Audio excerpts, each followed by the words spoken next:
Le nombre d'agressions physiques a bondi dans le métro de Montréal dans la dernière année pour atteindre un sommet. D'ailleurs, Simon, on se rend compte qu'il y a certaines mesures mises en place pour améliorer le sentiment de sécurité qui porte fruit, mais à l'évidence, il reste du travail à faire.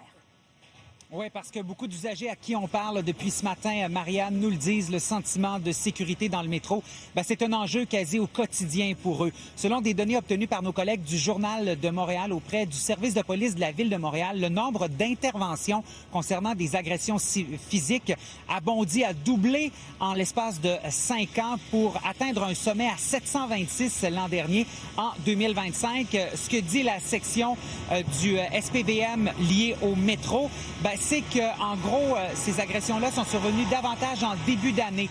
Et il y a des actions qui ont été mises en place au début 2025 pour tenter de corriger la situation des actions concernant le trafic de stupéfiants. Beaucoup d'agressions physiques étaient liées au trafic de stupéfiants. Mais chose certaine, ça reste que le sentiment de sécurité, ça demeure présent, donc cette insécurité de la part des usagers du métro de Montréal. Il faut dire par contre que le nombre d'agressions sexuelles, de plaintes pour attouchement ou agression sexuelle est en baisse, mais reste que ça amène, oui, de l'insécurité. Et les constables spéciaux de la STM le remarquent. Il y a l'interdiction de flânage aussi qui est en vigueur depuis juin 2025 en continu. Ça a eu des effets selon la STM, mais concrètement, les constables disent qu'en application, ça devient difficile. On écoute Kevin Grenier. Ça va prendre des changements de loi, de la réglementation pour qu'on puisse prendre charge des personnes, qu'on puisse les sortir des stations de métro aussi également. C'est vraiment une multitude de facteurs qui pourraient faire en sorte que le sentiment de sécurité va augmenter de façon significative, puis essayer de réduire les chiffres. Ça va prendre une augmentation du nombre de constables, de la présence des constables.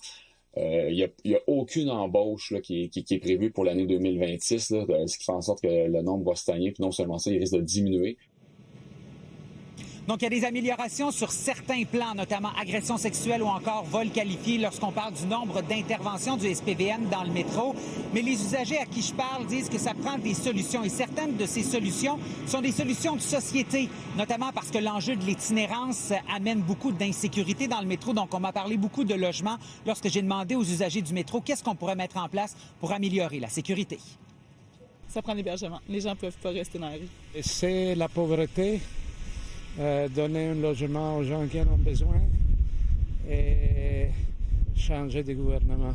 Pour moi, ça a surtout été des agressions verbales, donc des insultes ou des gens qui te suivent.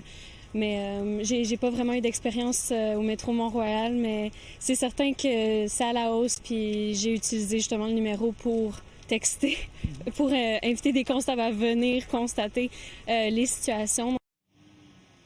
Donc, on voit les usagers sont témoins de ces situations, Marianne, mais ce qu'on nous dit, on voit une hausse du nombre d'agressions physiques, mais au SPVM, ce qu'on dit, c'est qu'on résout quand même assez rapidement ces dossiers et qu'on est très proactif, mais reste qu'il y a du travail à faire pour le sentiment de sécurité. Merci beaucoup, Simon. Au revoir. Au revoir.